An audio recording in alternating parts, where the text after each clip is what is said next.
You might be wondering, man, I wish there was a Scooby-Doo with Bobby Flay in it. Now you have one. I'm in Salad and I saw Scooby-Doo and the Gourmet Ghost. It is directed by Doug Murphy, written by Tim Sheridan, and if you haven't seen this movie, I will spoil it for you. Fun fact, before I did daily movie reviews, I used to work at a restaurant. This is a real chef's smock that was given to me by a local restaurant. I had fun there, but I kept burning my hands, and ultimately I wanted to be drawn for the rest of my life and doing comic books, and burning my hands would make it so I couldn't do that, so I quit the job. So if you're curious as to why I do daily movie reviews and adult content, wink wink, that's why. I was also like, I want to review all the Scooby-Doos, and now I'm doing that. I'm doing it again. Scooby-Doo time is back. Anyway, on with the review. You heard me right. Bobby Flay's in this. He's Fred's uncle, and Fred didn't know that he was a famous chef until Scooby and Shaggy see him. But they're like, oh my goodness, this is Bobby Flay. And I'm like, man, he's very familiar. He's definitely before Gordon Ramsay, who I'm more familiar with. Bobby Flay, though, is a guy before him, is what I hear, though. Let me know if I'm wrong about that in the comments below. There's this resort, and there's the red ghost that's haunting it. But at this resort, there's this area where a bunch of people can cook. But also, there's this computer with robot arms helping them cook. It makes me wonder, what's the entire point of having a place where you can learn to cook if you're going to be assisted with machines and they won't be there when you leave the resort? So I think the machines are really useless. They're a terrible idea, actually. But Bobby Flay's like, yeah, this is what I got for my resort. I'm like, bro, I thought you're here to teach people how to cook using their hands, not with the assistance of computers and robots. But that's what's happening. Could you guess it? There's going to be a live taping from the resort, and guess what? On the day of the live taping, there's a red ghost, and he messes with all the electronics. Wow, who knew? It was so obvious. You really put it right front and center that this machine was going to be affected by the ghost, and it was. So of course they have to go snooping around. They find some fun facts about this area, like there's this guy who loved to cook from the 1700s.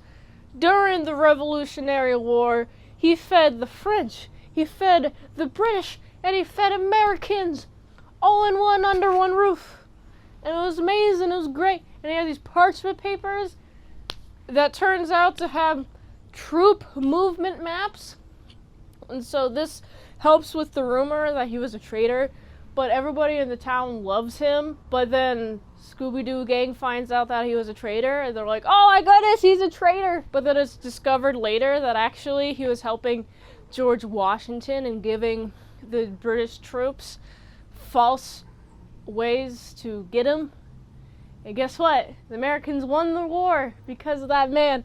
So he's not a traitor, actually. And guess what? The red ghost, it's not a red ghost. He looks like a red ghost, but he's not actually. I gotta say, this Scooby-Doo film, it's mostly for if you like seeing Bobby Flay cooking stuff. This movie, for a movie with Bobby Flay in it, a movie about cooking stuff, it sure does not have a lot of cooking stuff in it, and more of the Scooby-Doo gang running around trying to look for clues, you know. It's all that fun jazz. There's also a groundskeeper who looks suspiciously like the red ghost. He could be the red ghost, but not really. I don't think he's the red ghost. That's a red herring. Get it, red? Ha ha ha. Anyway, so he's being real sus because he was recently fired. And I'm like, why were you fired? He's like, I wasn't doing my job well. I'm like, well, frickin', that's why I get fired, guy. Bro, you gotta do your job well if you want to continue keeping your job, or I guess do it at all. What were you doing? Not only is there a red ghost, but there's also a man. He arrives, he's like, oh, I'm gonna look over your estate. I want to buy it. And he keeps on hammering Bobby Flay to sell his estate. over and over and over and over again throughout the entire movie. Could you guess who was the red ghost? It was him, actually. Wow, the guy who was trying to make it so the resort was worth less money so he could buy it for less money so he can revolutionize it into some sort of amusement park or whatever. I don't know. I don't care what he wants to make it out of. But this guy, I can't believe it. He was a red ghost the entire time. How is red ghost interfering with electronics? Well, he put an EMT on a drone. Yes, drones. We're in that time of the Scooby-Doo era now, where drones are introduced. You remember when drones were a thing? Well, they still are. You remember when they first were a thing? Yeah, I remember a whole craze about them, and I was like, huh, those are gonna be long gone in like 50 years. Now I'm thinking they're gonna be around for like 200 years before something better gets made. Because, look, the drone that they use, the drone somehow didn't get the fabric caught in its propellers because it's using like this ghost fabric over the drone to make a certain noise, but also make it look weird and scary and spooky, and wow, I can't believe it, they solved the case. They saved Bobby Flay's estate, and I'm like, bro, Bobby Flay, just stop using the frickin' computers to assist the people you're trying to teach cook. Because they're not going to have computers when they go home. Man, you're setting up false expectations. Man, Bobby Flay, I can see why he's not as popular as Gordon Ramsay anymore. Because he decided to do this. I'm not sure if it's even based in reality, but it's just funny to say. Daphne's pretty cool. You know what I noticed with Daphne? Over the years, she's definitely become more of an undercover kicky person who also likes fashion, but she's really kicky. And then Velma is big brain all over the place. She's always able to find out what's going on. Also, whenever the group is running away from something, she runs towards the thing in which the person came from that they're running away from. So like the red ghost will be, woo, we're running away from the red ghost. And then Velma will go where the red ghost came from and find some clues. And I like that about Velma. You know what, this is an alright film. There's not enough cooking, and definitely needs less technology involved in cooking. Please, we do not need robots helping with people cook. I'm just saying, stop it. Stop with the robots. We don't need them to help people cook. Guess what? Electricity surge. Oh no, your soup is now electrified.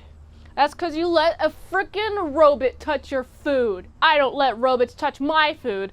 If I'm gonna have anything touch my food, it's gonna be my bare hands. Or maybe a spatula. That's about it. So I gotta give this movie, it's fun. There are some problems with it. At some points it gets a little boring, but it's fun.